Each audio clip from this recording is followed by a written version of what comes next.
এটি একটি সচেতনতামূলক পোস্ট বন্ধুরা। আমার কাছে ভিডিওটি এলো, আমি শেয়ার করছি। বলা হচ্ছে পুরুলিয়ার ডিউক শোরুম, কিন্তু কোন জায়গা এটা আমারও ঠিক জানা নেই। তো যাই হোক, ঘটনাটি সত্যি সচেতন হওয়ার মতোই। দেখুন, ভদ্রলোক কথা বলছেন, যেন কারোর সাথে কথা বলছেন সেই ভান করছেন। এই হাতে ওনার একটা চাবি হয়তো ছিল, সেই চাবিটি দিয়ে উনি প্রথমে স্কুটিটা স্টার্ট করার চেষ্টা করছিলেন, কিন্তু সেটা দেখলেন যে হলো না। তখন চেষ্টা করছেন, এই যে দেখুন চাবিটা কানে ঢুকিয়ে এবার একটু দেখছেন ভালোভাবে, আমাকে চেষ্টা করতে হবে। আর পুরো ভান এমন যেন ওনার এই স্কুটি। এইবার উনি একটু তাড়াতাড়ি করছেন যে যদি ডিকি খোলা যায়। ওনার হয়তো জানাই ছিল, ফলো করছিলেন আগের থেকেই, যে ডিকির ভিতরেই টাকা রাখা আছে। যাই হোক, 4.5 লাখ টাকার কথা বলা হচ্ছে। তো এখন কত টাকা বোঝা মুশকিল।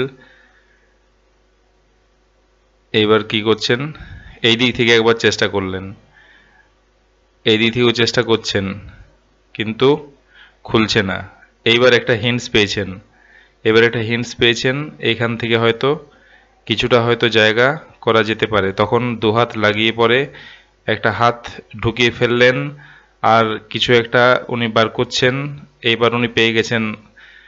এবার যেহেতু পেয়ে গেছেন, তাড়াহুড়া করছেন। এই বেরিয়ে গেল, এই বাস কমপ্লিট। এবার উনি ওইখান থেকেই দেখুন এই টাকা ভরছেন বিভিন্ন দিক থেকে। ওই পলিথিনের ভিতরেই রাখা ছিল টাকা। উনি নিশ্চয়ই ফলো আপ করেছিলেন, বিভিন্ন দিকে টাকার বান্ডিলগুলি সব ঢোকাচ্ছেন। চলছে, কাজ চলছে, একবার করে তাকাচ্ছেন, বাস কমপ্লিট, একদম প্রায় ফাঁকা। আর হয়তো কিছু রয়েছে, এই পকেটে ভরলেন, চারদিকে একবার দেখছেন, কিন্তু দেখেননি সিসিটিভিটি আছে সামনেই। এই সিসিটিভিটি হয়তো নজরে পড়েনি, তাহলে এই সাহস হতো না। যাই হোক, ফাইনাল টাকা ভরে এই একটু হোঁচট খেয়ে আর বেপাত্তা। এই হলো ঘটনা। তো এইবার দেখুন, সিসিটিভির ডেট কিন্তু দেখা যাচ্ছে 24/8/2024, আজকেরই দুপুর 2:32 এই ঘটনা। তো আমাদেরকে কিভাবে সচেতন হতে হবে? প্রথমত, কারো কাছে শেয়ার না করা যে টাকা আপনি তুলছেন বা তারপরে যাই হোক, আপনি হয়তো টাকা আনলেন, সেটি নিজের কাছেই রাখা দরকার। আমরা ভাবি যে স্কুটির সিট হয়তো সেফ, কিন্তু এই ঘটনায় সেটি দেখিয়ে দিচ্ছে স্কুটির যে ডিকি, সেই ডিকি কিন্তু সেফ নয়।